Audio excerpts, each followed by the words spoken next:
नमस्कार। उम्मीद है आप लोग स्वस्थ और आनंद होंगे। बहुत छोटी सी खबर छपी है, लेकिन बड़ी मायने खेज है। महाराष्ट्र में वहाँ की सरकार ने एक फैसला किया है कि वहाँ पर प्राइमरी स्तर पर अब हिंदी पढ़ाने की अनिवार्यता ख़त्म कर दी गई है।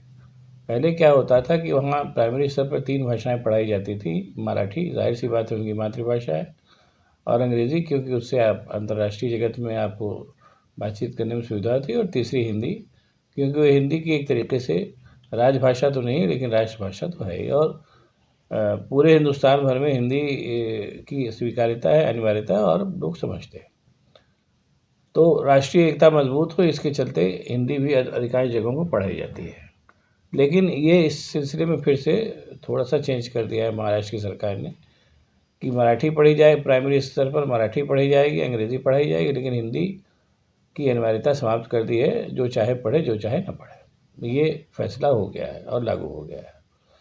अब ये फैसला जो है, देखने में तो अदरवाइज़ देखा जाए तो वो इसको देख के दरगुजर किया जा सकता है, लेकिन अगर ठंडे दिमाग से सोचा जाए तो इसके परिणाम बड़े ही घातक हो सकते हैं। अब आइए, अब मैं आपको बताता हूँ कैसे। वैसे भी भारतीय जनता पार्टी और राष्ट्रीय स्वयंसेवक संघ वाले प्रयोग करने में माहिर हैं, तरह तरह के प्रयोग करते रहते हैं, और उनके प्रयोग वो क्यों करते हैं वही जान सकते हैं। लेकिन वो जो जितने प्रयोग उन्होंने किए हैं, उनमें से अधिकांश ने देश का भट्ठा बैठाया ही है। बहरहाल, अब चूँकि शासक पार्टी है तो वो जो चाहें करें, उसी उसमें एक ये प्रयोग हो रहा है महाराष्ट्र में। देखिए उसके क्या परिणाम आते हैं।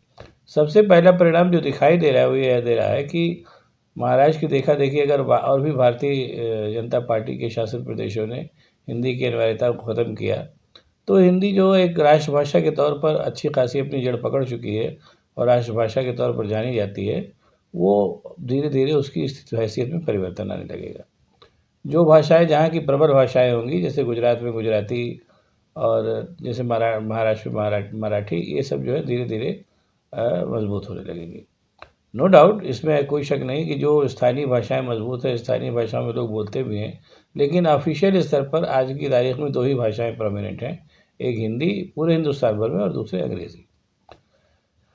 ऐसा क्यों किया गया, लाइए इस पर भी थोड़ी चर्चा कर ले रहे। अब चर्चा शुरू हुई तो पूरी चर्चा कर लेते हैं। हिंदी जो थी वो उसको पहली बार राष्ट्रभाषा बनाने का विचार महात्मा गांधी ने दिया। ये बात 1925, 26, 27 के आसपास की है। उसके पहले यही स्थिति थी कि भारत जो उस समय, जब उसमें पाकिस्तान, बांग्लादेश भी शामिल था, तो जिस जिस प्रोविंस की भाषा होती थी वो वहाँ पर प्रोमिनेंट होती थी, और उसके अलावा राष्ट्र को जोड़ने की भाषा उस समय अंग्रेज़ी हुआ करती थी।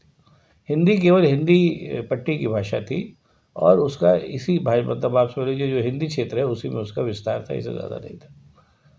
महात्मा गांधी जो कि मूलतः गुजराती थे, उन्होंने इस बात को कहा कि हमारे राष्ट्र की कोई भाषा भी तो होनी चाहिए, क्योंकि राष्ट्रीयता का आंदोलन उसमें बड़ी तेज़ी से चल रहा था। राष्ट्रीयता का आंदोलन अगर न चलाया जाता तो अंग्रेज़ों को भगाने में भी दिक्कत होती। और ईमानदारी की बात है कि भारत राष्ट्र जो था उस समय एक राष्ट्र के तौर पर नहीं जाना जाता था, वो अलग अलग अपने प्रोविंसेस के हिसाब से विभाजित था। राष्ट्रीयता उस समय भारतवर्ष में परमानेंट नहीं थी, ये फैक्ट है। तो महात्मा गांधी ने फिर हिंदी को राष्ट्रभाषा बनाने का प्रयोग शुरू किया और एक तरीके से आंदोलन शुरू कर दिया।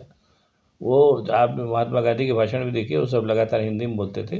अंग्रेज़ी में वो तभी बोलते थे जब बहुत अनिवार्य होता था, जब बाहर जाते थे। जबकि ये काम उन्होंने किया इसलिए कि वो मूलतः गुजराती भाषी थे, गुजरात के थे, गुजराती भाषी थे, और गुजरात में उनकी जाहिर सी बात है गुजराती भाषी थे, इसलिए गुजराती पे उनकी अच्छी पकड़ भी थी, और साथ ही साथ अंग्रेज़ी भी थी, क्योंकि उनकी पढ़ाई लिखाई अंग्रेज़ी माध्यम से हुई थी। इंग्लैंड जाके पढ़ाई की थी उन्होंने। उन्होंने सायास कहा कि हिंदी जो है, जितनी भी प्रोविंशियल भाषाएं हैं, उनमें हिंदी सबसे बड़े प्रदेश में बोली जाने वाली भाषा है। दक्षिण से लेकर के और उत्तर तक, और पूर्व से लेकर पश्चिम तक अधिकांश हिस्सों में हिंदी की पहचान है, भले वो वहाँ की भाषा न हो। इसलिए हमको हिंदी को राष्ट्रभाषा के तौर पर विकसित करना चाहिए, इससे राष्ट्र को एक पहचान भी मिलेगी। ये आंदोलन उन्होंने शुरू किया, जो आंदोलन काफ़ी मतलब सफल रहा, और हिंदी जो थी वो पूरे राष्ट्र में बोली जाने लगी बहुत धड़ल्ले से। बल्कि एक तरीके से जो दक्षिण भारतीय राज्य जो थे, जो एक तरीके से हिंदी विरोधी थे, और वहाँ हिंदी विरोधी आंदोलन भी चले 60-70 के दशक में, उन्होंने भी धीरे धीरे हिंदी की अनिवार्यता को स्वीकार किया, और अब वहाँ हिंदी भी बहुत धड़ल्ले से बोली समझी जाती है। इसके लिए बाकायदा तमाम सभाएँ बनाई गई, तमाम संगठन बनाए गए जो भाषा का प्रचार प्रसार करते थे, ख़ास तौर से हिंदी का। ये सिलसिला शुरू किया और 1947 तक आते-आते ये जब भारत आज़ाद हुआ तो हिंदी जो थी उसकी स्वीकार्यता पूरे हिंदुस्तान भर में हो चुकी थी। उसी समय एक और मसला चला कि हिंदी को राजभाषा तो एक तरीके से राष्ट्रभाषा तो बनी गई एक तरीके से। राष्ट्रभाषा इन द सेंस कि हिंदी पूरे भारत में बोली जाने लगी थी, समझी जाने लगी थी।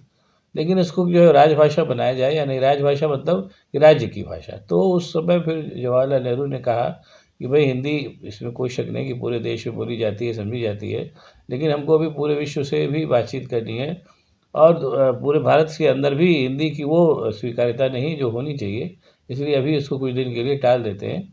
राष्ट्रभाषा तो हिंदी बनी चुकी है, राजभाषा मतलब राज्य की भाषा के तौर पर भी हम हिंदी को कालांतर में एक्सेप्ट कर लेंगे। ये बात हुई और उसके बाद सिलसिला चलने लगा। उसी सिलसिले के चलने के बाद ये तय किया गया कि हर जगह जो है हिंदी को अनिवार्य रूप से पढ़ा जाएगा।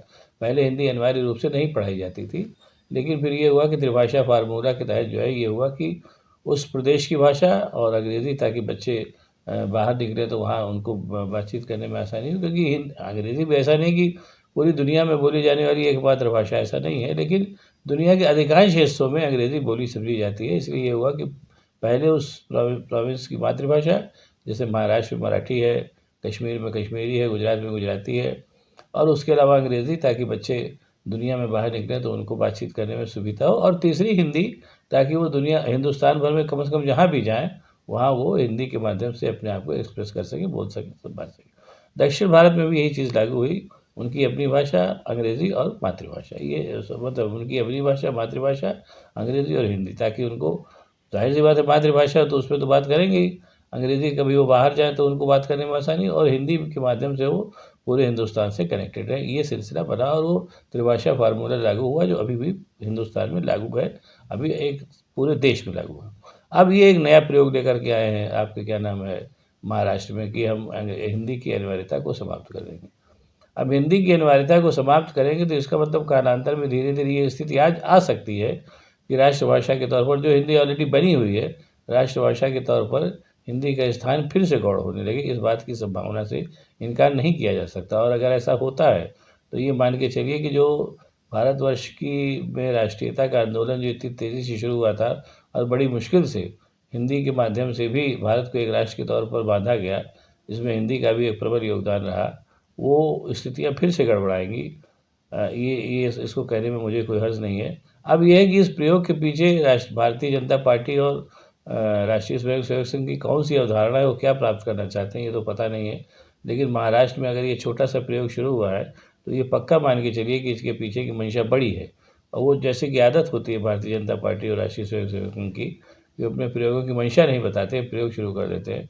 इसको भी इसी कैटेगरी में जानिए, जिसका प्रथम दृष्टया जो तत्काल परिणाम तो दिखाई दे रहा है, वो ये दिखाई ही दे रहा है कि भारतीय जनता पार्टी अब हिंदी को राष्ट्रभाषा के तौर पर मान्यता नहीं देती है, बाकी जो भी समझती हो।